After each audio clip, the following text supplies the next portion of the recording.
علات ثلاثة كنجمرينا عيلهم على سفر على المدرخات نزوم بانداتات نبلهم أبز أكبلو ناي بعلم وتدروا مكونات ونبز أكبلو يزاروا خمس نورو ناي بلسقنا فلفلاتنا حبيرهم نحلفنا نيرنا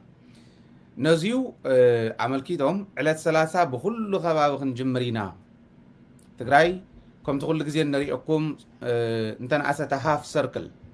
كبيبهم نتحتي كاب عفار كاب شاف عفار اسكع معراب تقراي كبيبهم مزلو خبابي تقلالا كن أتينا بوزيو يلوم بوش توسينهم طرحت يكون بقلسي ناتزارو وقنيمه جميرهم دو زبل بدن بمرأي كدليناي برقص نجير أمم كم زنورو بعلم تم شفاتون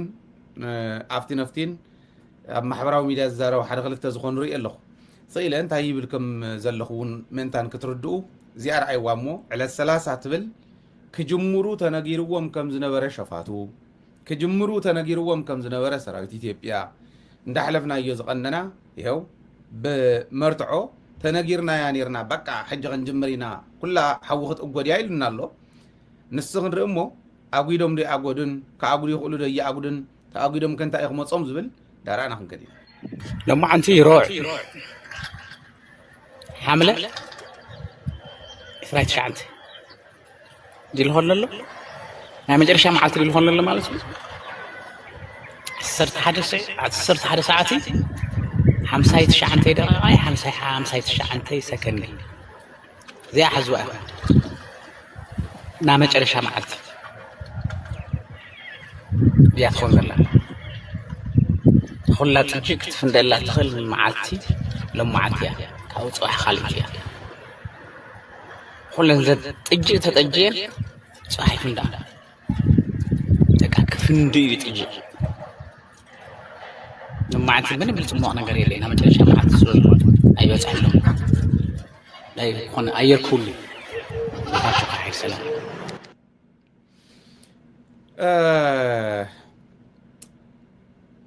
زودي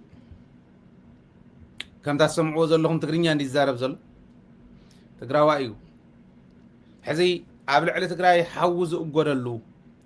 قبل على تقراي تتأجوز نبرة تجيز بالبايزوي تتأجوز نبرة نبي حكي ترديو وانت خوين الزارب زلو قبل على تقراي إنها تتأجئت سنحة حزي علت 20 ساعة 11 ساعة 5 دقيقة 5 سكند بس إحنا لنا أمو كاب حزن دحر زلو خفند إيو إزبو زلو إزي نجيرناكم كنين عينا تقولعا تودي تاتا نجرتو إز قبر زلو مبر نسو زوننو نسو زو سراويت سلا زلو يكونه تاسم عقني قبر الله تخكلي توهايلو نيرو طرحته يكونه على الثلاثة بخلو تقراي كبيبنا أيو بزلنا أيو بوتا كله كم معراب تقراي جميرو سكع شاف عفار بالعلاي بمبرق تقراي كم زلوا كوينات كجمريو وينيرو حس جميرهم ده حديرو ما يحضرون سكع ذا ساعات زيا وقحتاينا زلنا وقحتا نقو يوناي تقراي سكع ذا ساعات زيا منم عينت مرداتا يبصحنا كجمر يدولين كالي زربا يسون موصينا علت 30 خنجمرينا يلوم كل مدلاو موديهم كم معراب تግራይ ስካዕት ዝወልክዎ ከባቢ ሰራዊቶም መጸጊዖም ኣብ ጨርጨር ከባቢ ኣብ ዝተፈላለዩ ከባቢታት ናይ ራያ አላማጣ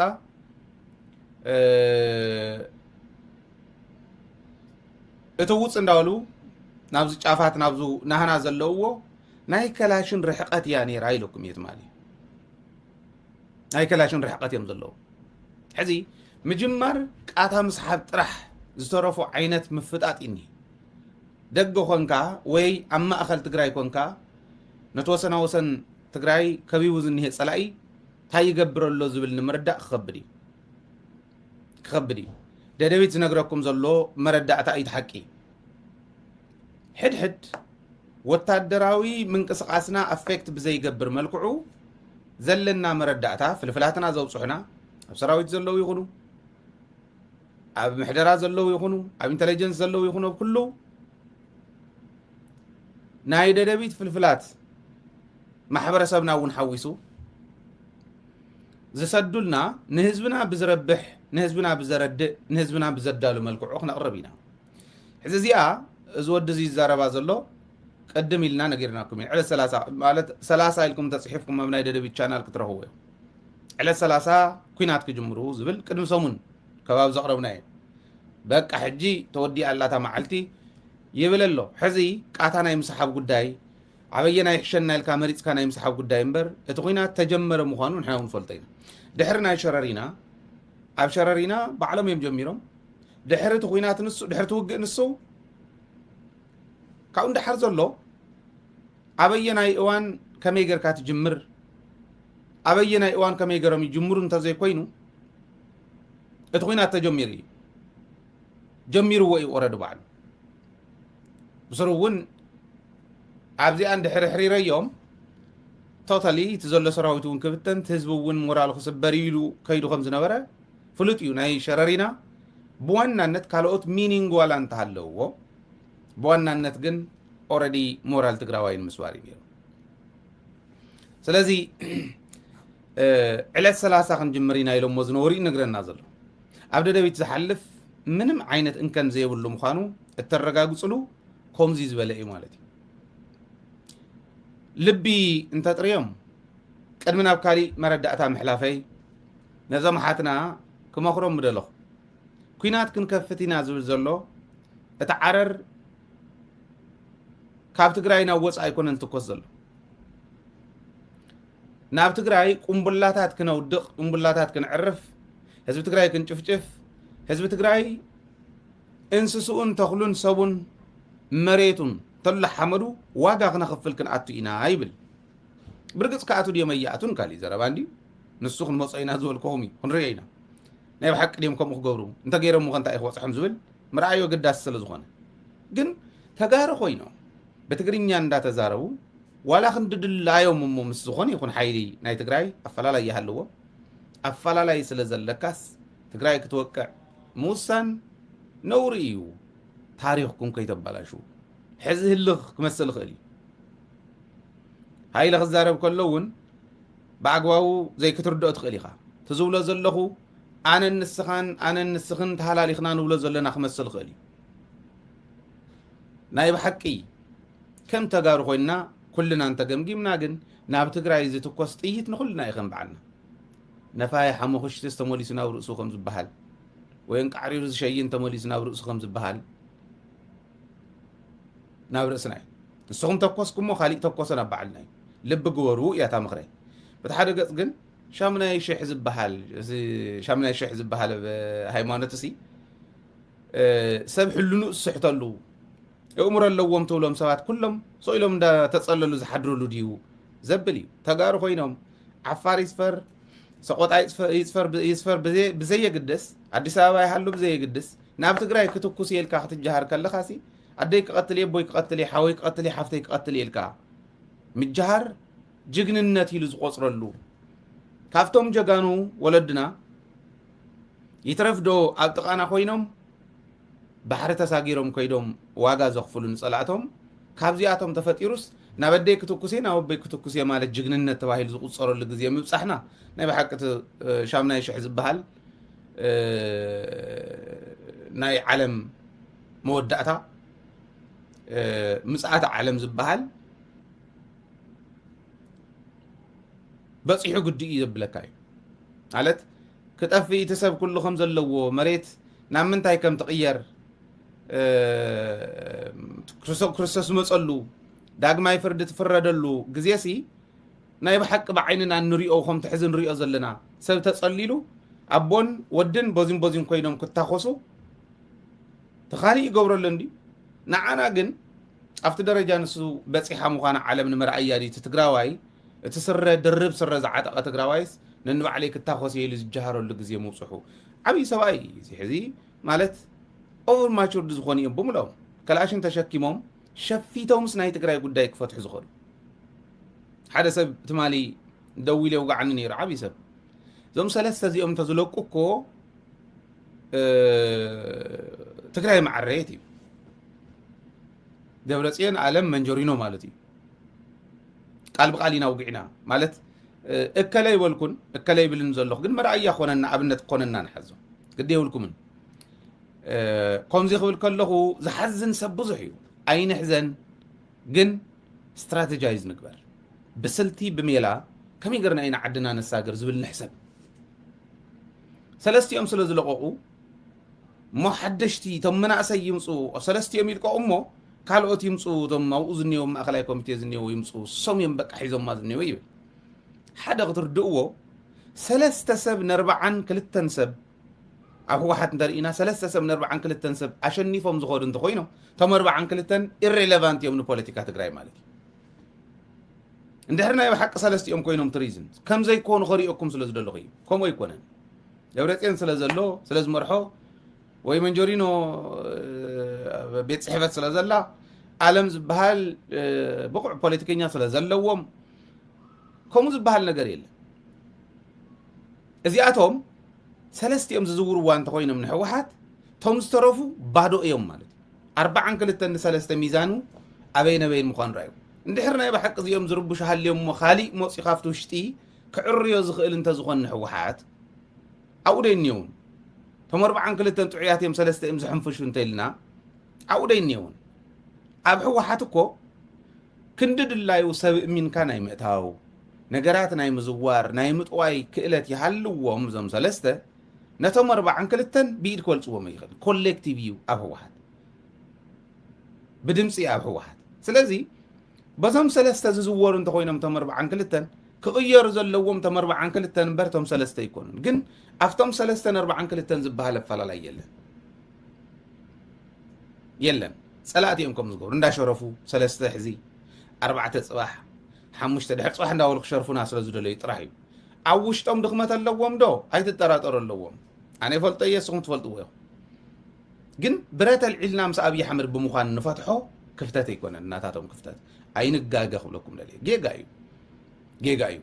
ሕዚ እውን እንተኾነ ናብ መስመርና ንእቶ ፀላእ ምስ ዓሮ ይተርፎን ምውዳቆ ይተርፎን እቲ ሕዚ ብኩለን ክጅምር ተባሂሉ ለማዓንቲ ኣኒሃ ሕና እውን ንፅበለና ዜና እንድሕር ናይ ብሓቂያ ክጅምር ኮይኑ ክንሪኦ ኢና ለማዓንቲ ኣታ 30 29 መዓልቲ እዩ 29 ዕለት 29 እዩ ከምታ ዓንተ ወይ ሰማዕኹም ሪከርድ ዝሰርሓ ስለዚ ናይ ብሓቂ ዕለት 30 እንድሕር ክጅምሩ ኮይኖም ክንሰምዑ ኢና እንተጀሚርዎ ግን ኣይትጠራጠሩ ኣነ ይጠራጠርን ኩናት ኣይደልን ኩናት ክህሉ ኣብ ዓደ ኣይደልን ኩናት ከይህሉ ዘይገበርናዮ ፃዕሪ የለን ታሪክ ዝነግሮ ፅባሕ ንጎ ሕጂ ማንም ተራ ፌስቡክ ዝኸፈተ ምስ ሃይለ ማዕረ ከምዚ ክዛረብ ክእል እዩ ምስ ሓደ ማዕረ ክዛረብ ክእል እዩ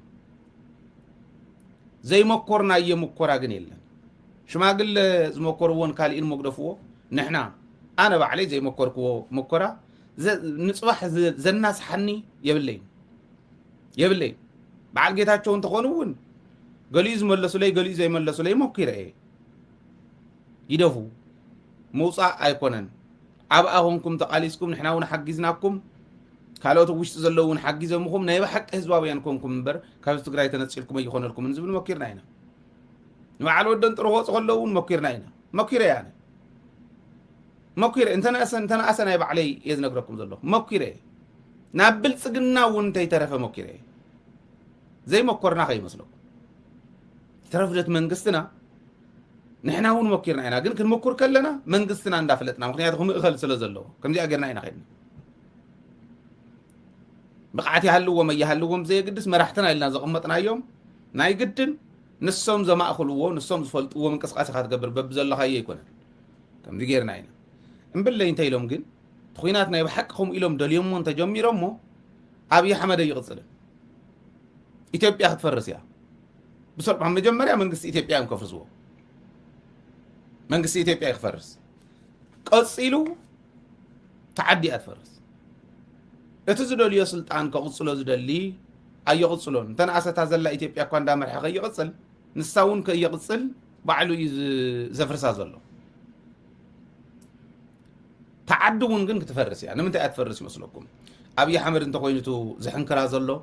أبي أحمد كورد كله دأمو منجست خفرس كله دأمو تعريا زي تقصل كتولة تدخل يوم حجي كلها ننايب علايا بوردر آيات حلو زلا تحزو مريتي وصدو بزي قدس حلنو أبوردورو إني تقرايونا بتقرايا محراونا محرا أورمياونا أورميا يا زلا حدا غير الناس نبره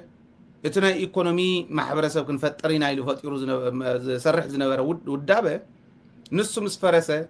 ካው እንዳሓር ዘሎ እንዳጸደፈት ዝኸደት ዓዲያ ናፈረሰት ያ ኸይዳ ሶሻል ፋብሪክ እንተ ዘይሃልዩ ቦንድ የለን ማለት እዩ ዘተሓሕዝ ዘራኽብ ዘጣብቕ የለን ማለት እዩ ነተን ብሄራት ኩለን ከራኽበን ዝኽእል ማሕበራዊ ምትእስሳር ተሰሪሑ ዝነበረ ማሕበራዊ ምትእስሳር እንተ ዘይሃልዩ ኣብ ማእኸል ዘሎ ንሲምቦል ጥራሕ ዝተቐመጠ ወሪዱ ክመርሐን ዘይከኣለ መንግስቲ ክፈርስ ከሎ دحان وعلون تيتها هالاين كفالاليا نا إثيوبيا ودكت حيال قوسي خمس أفت خبابي نزيا علم اتقوسي سلازي دليو تقوسن غيمات سيسعر له ولا تبازنس انتهلو نحيالي زدالو علم كوميو تفطرو ودسب كوميو نحيالي زدالو حيالي يلو من زعمنو ولا ما عنتم مسيس واحد مسيس ريوهم زلهم تعدي ناو قوس انتي كده دخون كنفتح نخل زبل حساب اللوم زي اللوم زي حيزم يمزغر زلو بزخون خوينو إثيوبيا هتفرس كلا حيا لفرار سيتفرس كاوري همو اتصل تفاطيرو سلسنه شمو انت عامت اندي فاطيرو وني قبل على تግራዋይን አምሐራይን አመንጎ ትግራይን አምሐራን ሪሰንት ልዝገብሮ ዘሎ ቆራዩ አብዛ ዝሐለፈት ወርሕ ጥራሕ ሰለስተ ፈላላይ ሞክሩ ናይ ትግራይ ሰራዊት ዓደም ሓራም ሰዓተው ኢሉ ሃፀ ዮሐንስ ኣትዮም ጎጃም ዝገበርኩም ኢሉ ሕጂ ከዓ ኣምሓራ ከም ፀላ ኢሉ ፈርጁ ዝኸይድ ዝነበረ መንዲ ነይሩ ኢሉ ቃለ መሕተት ገብር ከሎ ሰሚዕኩም ኣሎ ኣምሓራይን ትግራዋይን ተፋጢጡ ነበር ኦሮሞን ኣምሓራን ተፋጢጡ ነበር ካሊን ከም ኩለን ተፋጢጠን ክነብራ 8 ዓመት ሙሉእ ብዘይን ሕስያ ሰሪሑ ኣብዚ ደረጃ እዚ ዘሎ ዓዲ ክብተን ከሎ ተተፋጢጥካ ለባም እንተዘይረኺቡ ካብ ኩሉ ሓደ ንኹን ናብ ሓደ ንምፃእ ሓደ ዓዲ ዋላ እንተዘይመስረትና እንደጋገፍ ጎረቤት ንኹን ኢሉ ኸይድ ዝኽእል መሪሕነታዊ ኩሉ እንተዘይተረኺቡ ደንቆሮ ዘለዋ ኩላ ክትጠፍያ ዳስ ዋይ ትፅምዶ ክበሃል ከሎ እንተናእሰ ብላዕላይ እቲ ህዝቢ ንህዝቢ ርክብ ምስ ኤርትራ እውን ምስ ኣምሓራ እውን ምስ ዓፋር እውን ምስ ሱዳን እውን እንዳበለ ቀስ እንዳበለ እንደውብ ይኸድ ኣሎ ካብ ሰሜን እንደውብ ይጓዓዝ ኣሎ ኢለ ይዛም ነገር ግን ንሳን ከይትጓዓዝ ኮነ ኢሎም ከዓ ብታሕቲ ኩናት ከሽትትዋ በል ይብሉ ኣለዉ ታሕዚ ሰማዕኹማ ሬከርድ ንሳ ተጋሩ እንተይተረፈ ኣፀሊሎም በረኻ ኣስፊሮም ኣብ በረኻ ኮይኖም ዓለም ዝፈጠሮ ቴክኖሎጂ ሒዞም በቃ ሰዓት ኣኺሉሉ ሕጂ ክንጅምር ኢና ኣብ ዓድና ኣብ ደጎልና ኣብ መሬት ዓደቦና ቡምባ ክነፍንዲ ኢና ዝብሉ ሰባት ፈጢሮም ከመይ ገይሮም ከዱ ከም ዘለዉ ራይዎ ይትረፍደት ብሄር ንብሄር ኣብ መንጎ ዝተፈላለያ ብሄራት ኣብ ውሽጢ እቲ ሓንቲ ብሄር እንደውም ሆሞጂኒየስ ዝበሃል ሪሌቲቭሊ ሆሞጂኒየስ ዝበሃል ብሄር ትግራይ ኣውዚኢቱ ቡምባ ክነንድዶ ኢና ዝብለካ ዘሎ ዓዲ ኣምሓራ ዳ እንታይ ይኾን ዓዲ ኣምሓራ እኮ ወሎን ጎጃምን ወሎን ሸዋን ወሎን ጎንደርን ሓደ ኮይነ ይፈልጥ ይወደግ ሓደ ገይርዎ ሰይድካ ንፍከራ እንተ ዘይኮይኑ ነንባዕሎም ክናኸሱ ዝውዕል እዮም ኦሮሚያ እውን ከምኡ እዩ ሓደ ኮይነ ይፈልጥን ኢሉ ፕሮፌሰር ስቄል ይሰርሕ ነይሩ ብዝሓለፈ እንዳገለፅናዮ ነርና ኢትዮጵያ ክትፈርስ ከላ ከመይ ዝበለ ክኾን ከም ዝኽእል የስግእ እዩ ብጣዕሚ ነዚዩ ዋላ ክትፈርስ እንተኮይና እታ ኩሉ ግዜ ዝብላ ወሓለ ቆራሳይ ዝቆረሱ ሃንዛ ኣምሲልካ ሸተት ኣቢልካ ቀስ ኢለን ሸተት ዝብላ ናይ ብሓቂ ጎረቤት ክኾና ክገጣጠማ እንተኮይነን እውን ሃንዛ ብደንብ ጌርካ እንተቆሪስካ ወይ ሕብሽቲ ብደንብ እንተተቆሪሱ ሰይብካ ክትገጥሞ ትኽእል ኢኻ ተቐዳዶ ኣሎ ትቦርደር ኣሎ ሃገራት እየን ክኾና ነገር ግን ዝጓነፀ ይኾን ክብል ደልየ ስለዚ ኣብዚ ደረጃ እዚ ነዚ ንኸይኾን ግን እንታይ ይብሉ ኣለዉ ናይ ባጫ ኣብዘን ክልተ መዓልቲ ዝገበረን ቃለ ምሕተት ተሪኢኹሞ መንግስቲ ኤርትራ ክነፍርስ ኢና እዩ ዝብል ቃል ብቃል መንግስቲ ኤርትራ ዝበሃል ኣይህሉን መንግስቲ ኤርትራ ክነፍርሲና ይብል ባጫ ኣብ ቦርደር ዝተወሰደና መሬት ክነምልስ ጥራሕ እንተይኮነ ንዑ ንክነምልስ ኣብ ባድመ ኩናት ክንከፍት ጥራሕ እንተይኮነ ኣብ ባድመን ኣብ ኣስመራን ኣብ ማዕረ ሰዓት እዩ ክኸፈት ኩናት ይብል ባጫ ስለዚ ባድመን ኣስመራን ኩናት ብምኽፋት ኣብ መላእ ኤርትራ ይኹላዕ ሰኢሉ በዚዩ ብዙሓደ ገጽ ደጀን በዚዩ ሰራዊት ተባሂሉ ደጀንን ሰራዊት ተባሂሎም ኣይፈላለዩን ስለዘው ኩሉ ኢና ክንከፍት ይብል እንታይ ማለት እዩ ንኤርትራ ካብ ላዕሊ ንታሕቲ ካብ ሰሜን ደቡብ ካብ ምብራቅ ንምዕራብ ሓመድ ኢና ክንገብራ ብለካ ኣሎ ኣነ ይኮንኩን ዝብል ዘለኹ ባጫ ደበለ እዩ ንርአዮ ካልኦት ትሕዝቶ እውን ስለ ዘለዎ ንእሽተይ ጋብዘኩም ካፍተን ባጫ ዝብለን ዘሎ ቪዲዮታት ማለት ከተነሳ በኋላ የኤርትራ መንግስት የሚባል አይኖርም። ይሄን መታወቅ አለበት። ተመልከት ሓንቲ ግዜታ ጦርነት እንተተኸፊታ ናይ ኤርትራ መንግስት ዝበሃል የለን ይዝብ ዘሎ እዚኣ ክነግረኩም እዩ ታ ጦርነት ተተኸፊታ ታ ኩናት ተተኸፊታ እንታይ ክፍጠር ዝብል ክነግረኩም እዩ ሕዚ ዘሎ ርዱእ ኮይኑ ናይ መን ሰራዊት ወይ ከባቢ ኣሎ ናይ መን ሰራዊት እንታይ ዓይነት ተፅዋር ኣለዎ ሕዚ ወታደራዊ ስለ ዝኾነ ሓደ ክልተ እንዳበልናት ወታደራዊ ክንዛረቦ ስለ ዘይንደልን ስለ ዘይብልና እንተዘይ ኮይኑ ጦርነት እንተተኸፊቱ እንታይ ክፍጠር ከም ዝኽእል ግጥም ቢልና ኢና ንፈልጦ ተመልከት ግን ሕሰብ ራእየለ ዋንስ ጦርነቱ ከተነሳ በኋላ የኤርትራ መንግስት የሚባል አይኖርም። ይሄን መታወቅ አለበት። ሶ ጂኦግራፊውም ይቀየራል። ፎር ዛት ማተር ጂኦግራፊ ይቀየር እዩ ታ ጦርነት እንተተፈጢራ ናይ ኤርትራ መንግስት ዝበሃል የለን ጂኦግራፊ እውን ክቀየር እዩ ይብል ባጫ ኣጋጣሚ ኮይኑ ኣብ ደርጊ ዘመን ዝማረኽዎ ኤርትራውያን እዩ መብዛሕትኦም ናይ ኢትዮጵያ ጀነራላት ምሩኻት እዮም ኢልና ኢና ዳርጋ 90% ወያነ ዝማረኸቶም እዮም 90% ወያነ ዝማረኸቶም እዮም ከም በዓል ኣባዱላ ከም በዓል ባጫ ዝበሉ ከዓ ሻዕብያ ዝማረኸቶም እዮም ስለዚ ንምንታይ ኢቱ ወያነን ሻዕብያን ኢለ ዝፈልዮ ዘለኹ 90% ወያነ ዝማረኸ ዝብሎ ዘለኹ ወያነ ዘዝማረኸቶም ናብ ውሽጣ እንዳእተወት እንዳስልጠነት ፖለቲክሊ ብደንብ ጌራ እንዳሃነፀት ተመሊሶም ንደርጊ ክቃለሱ ጌራ ሒዛ መፅያ በዓል ብርሃኑ ከምኡ ኢሎም ዝመፁ እዮም ኣብ ሰራዊት ይወደቅ ኮይኑ ኣብ መወዳእታ ቆቦ ክብፅሕ ከሎ ቆቦ ተታሒዙ ካብኡ እንዳሓር ዘሎ ምስ ሰራዊት ይወደግ ይኸይዱ ከምኡ ጌራ እንዳእተወቶም ስለ ዝኸደት እዩ ሻዕብያ ማሪኽዎም እንደም ካብ ሻዕብያ እውን ለሚና ዘምፃቶም ንበዓል ኣባዱላ ንበዓል ባጫ ዘምፃቶም ሕወሓት እያ ከምኡ ጌራ ስለ ዝእተወቶም እዩ እምበር ሻዕብያ እውን ብወገኑ ወያነ እውን ብወገኑ ንፀላኢ ሓምሽሾም ድላዮም ዝገበርዎ ተሓባቢሮም ተላፊኖም ድላዮም ዝገበርዎ ከምቲ ሕዚ ፅምዶ ንብሎ ዘለና ሽዑ ተጀመረ ሓድሽ ኣይኮነን ብርሃኑ ሓድሽ ኣይኮነን ፅምዶ ይብሎ ነይሩ ሓቂ እዩ ምሩኽ እዩ ሰብ እዚ ትማል ዝማረኽዎ ዘንበርከኽዎ ኣብ ስሩኡ ዘሸንዎ እዮም ከም ሕዚ ዝፍክረሎም ዘሎ ሻዕብያ ሕዚ ዝፍክረሉ ዘሎ መሬት ኤርትራስ ካብ ጫፍ ናብ ጫፍ ደጀንን ሰራዊትን ዝበሃል የብሉን ይብል ኦኬ ደጀንን ሰራዊትን ዝበሃል ዘይብሉ እንተኮይኑ ኤርትራ ደጀንን ሰራዊትን ዘይብላ ንምግባር ዝኸደ ደርጊ እንታይ ከም ዝኾነ ትፈልጦ ኢኻ ነርካ እዩ ስለ ዝኾኑ ካኢ ክበሃል ዘለዎ እምበር ካሊእ ትብሎ ነገር የለ እንታይ ግን ዝብለና ዘሎ ይመስለኩም ትማል ዝበልክዋ ሓንቲ ጉዳይ ነይራ ሰራዊት ትግራይ ይኹን ሰራዊት ኤርትራ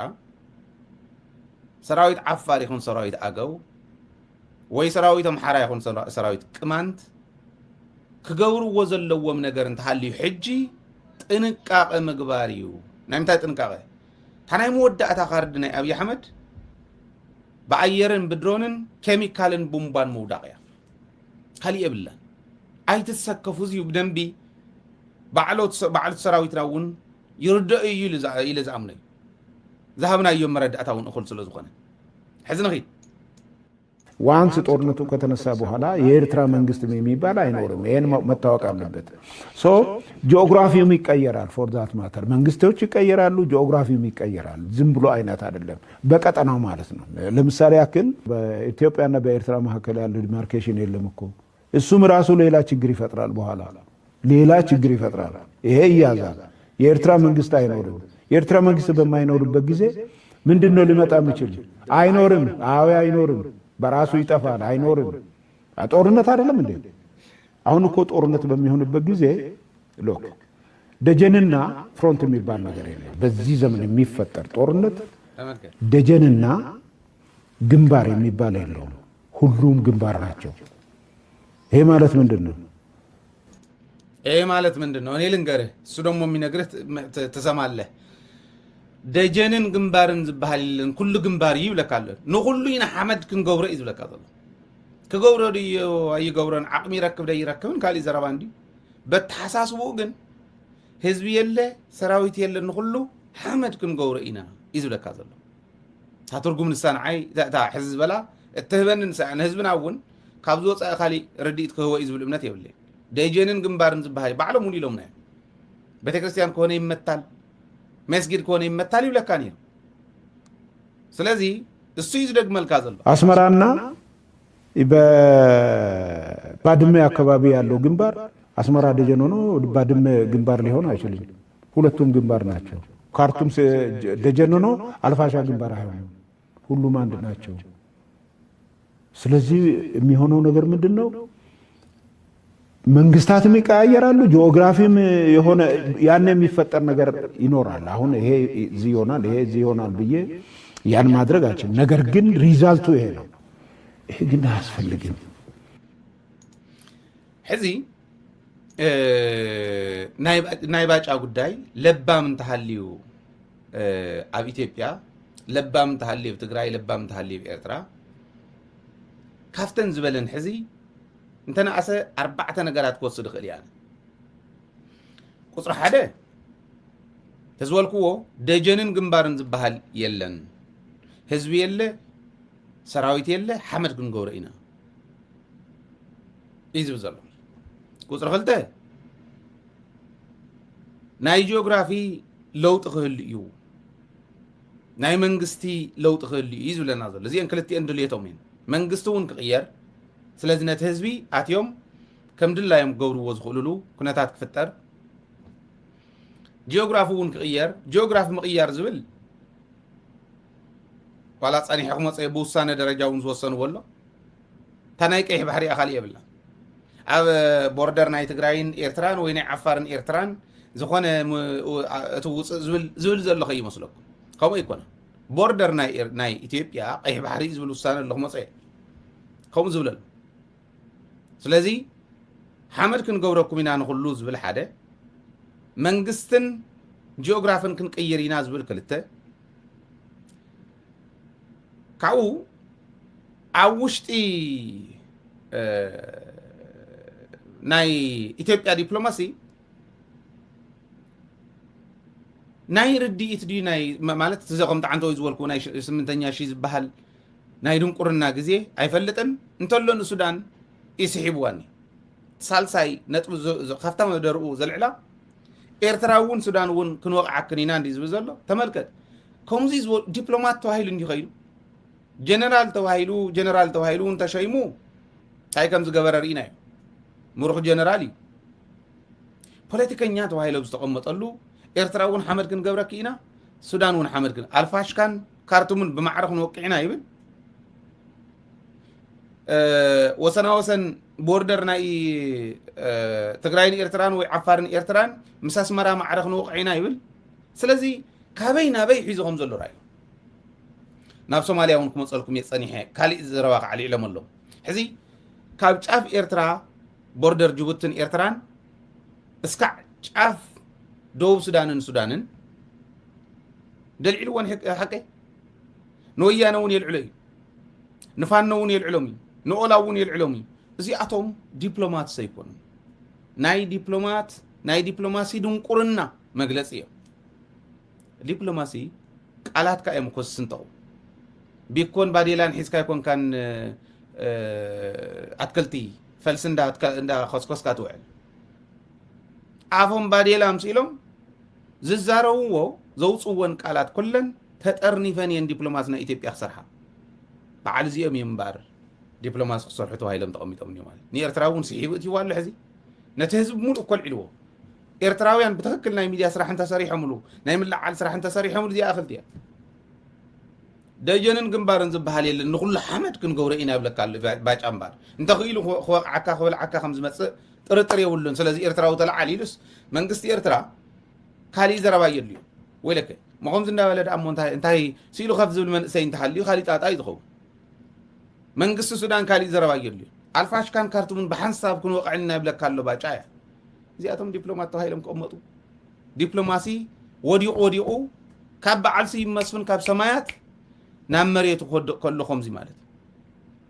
እዚኦም እዮም ሒዞም ማንነታ ኢትዮጵያ ትበሃል እዚኦም ትርእዩ ትውድቀቶም ክንዲ ዝኣክል እዩ ራብዓይ ግን እንታይ ይብለፍቲ መወዳእታ 4 ነገር ከልዕልየ ስለ ዝበልክኹም ይሄ ግን ኣያስፈልግም እዩ ዝብል ሕስታይ ብናይ ባጫ ዝኩሉ ፋሕፋሕ ኣቢልዎ ከም ናይ ሰነፍ ኳና ድዋሕዋሕ እናበለ እንዳረኣኹሞ ኣብ መወዳእታ ይሄ ግን ኣያስፈልግም ኢሉ ስለ ተዛረበ ኢትዮጵያ እኮ ጦርነት ኣትፈልግም ዝብል ዜና ክዝረበሉ እዩ ዝሓስብ ምስኪና እዩ እዚ እኒሄ ኣብ ከባቢና ዝኒሄ ማለት እዩ እቲ ጦርነት ከመይ ይደልይዎ ከም ዘለዉ ትዕለት 30 ክጅመር እዩ ዝብለና ዝነበረ ወዲ ዓንተ ወይ እቲ ንሕና ቅድሚ ሰሙን ዘውፃናዮ ዜና ዋላ እንተኾነ እንታይ ማለትና ምዃኑ እንታይ ማለቱ ምዃኑ ካብዚ እውን ምውሳድ ይከኣል ተነሳ በኋላ የኤርትራ መንግስት የሚባል አይኖርም። ይሄን መታወቅ አለበት። ሶ ጂኦግራፊውም ይቀየራል። ፎር ዛት ማተር መንግስቶች ይቀየራሉ፣ ጂኦግራፊውም ይቀየራል። እንግዲህ 4 ኪሎ ሰው የለም ቢባል እዚ ከዓ ናይ ውሽጢ እዩ ናይ ኤርትራ ሰሚዕኩም ኣለኹም ናይ ውሽጢ ከዓ ንበዓል ፋኖን ንበዓል ኦላን ከዓ እንታይ ከም ዝብሎም ራእዩ እዚ እውን ዲፕሎማሲ ግልጽ የሆነ ነገር ልንገርህ 4 ኪሎ ሰው የለም ቢባል አንዳቸውም 4 ኪሎ መጥቶ አይዙ ፋኖ ይሁን ኦላ አይመጡም በጭራሽ ምንና አይመጡም ካፓሲቲ የላቸው መጥቶ የሚያደርጉት ነገር የለም ምን ያደርጋል እስኪ ማን ነው የሚመጣው ዘመነ ካሴ ነው የሚመጣው ማን ነው መጥቶ 4 ኪሎ ገብቶ ኑ 4 ኪሎ ክፍት ነው ብትላቸው አይመጡም ስለዚህ ይሄ ይቅር በቃ ገንዘብ ከፈለው ከመንግስት ጋር ተደራድሮ ይስጣቸው መንግስት ይሄ ነው ዲፕሎማሲው እንግዲህ መቼም ይሄ ሰው እንደዚህ ካለ በኋላ አብይ አህመድ ካላሰረው አብይ አህመድ የአብይ አህመድ ድንቁርና ነው ማለት አብይ አህመድ እንኳን ቤተ መንግስት ገብቶ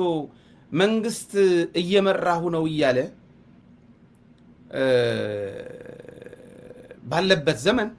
ዘመነ ካሴ ወይ ጃልማሮ ገብቶ ቤተ መንግስት 4 ኪሎ ገብቶ ክፍት ነው ቢባሉ ማይመጡም ምን ያደርጋሉ ነው የሚለው በዓል ባጫ አምባሳደራት ኮይኖም ዝምደብላ ኢትዮጵያስ ዘመነ ካሴ አትዩ መምራህ ከአብይ ይዝብለና ዘሎ ጃልማሮ አትዩ መምራህ ከአብይ ይዝብለና አብይ አህመድ ኮይ መርሐሉ ከም ሰነፍ ሽፈር ከም ተልመደን ሽፈር የማነ ጸጋም ቦዚን እንዳላጋ አዝኸር ዘላ ዓደደ ይኮነ አብይ አህመድ መርሐ ዓድስ ዘመነ ካሴ መምራህ ከአብይ ይሞጽ ከምዚ ዝበለ ይዋጽኩም እኔ ይዝብሎ ማለት ግን ኖርማሊ ዝሰምዑ ስለ ዘይኮኑ በዘይ ግድስ እቲንቲን መባለ የለናን አይሰምዑን ተዛሪብካ ቁርብትላን ከቅየር ዝኽእል ነገር እንተዝህሉ ነይሩ ጸገመ ይነወረን ብዙኾነ ቦርደር የለን ጂኦግራፊውን ከቅየርዩ ኤርትራውን መንግስት አወረድዩ መላ ኤርትራን ሱዳንን በሙሉ በሐሳቢና ክነጥቅዖ ናይ ኤርትራ ሀገርነት ናይ ባህሪ ወሰንነት ካልኦ ሽርሕታት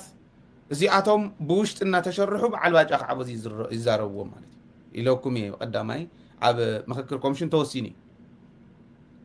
ናይ ኤርትራ ሀገርነት እዚ ብጭብጢ በደንቢ አድላይ ዝበሃል ምርመራ ክገብር የዝብል እትመልዓል ሓበሬታ ክንወኑ ኸሊና ንማንም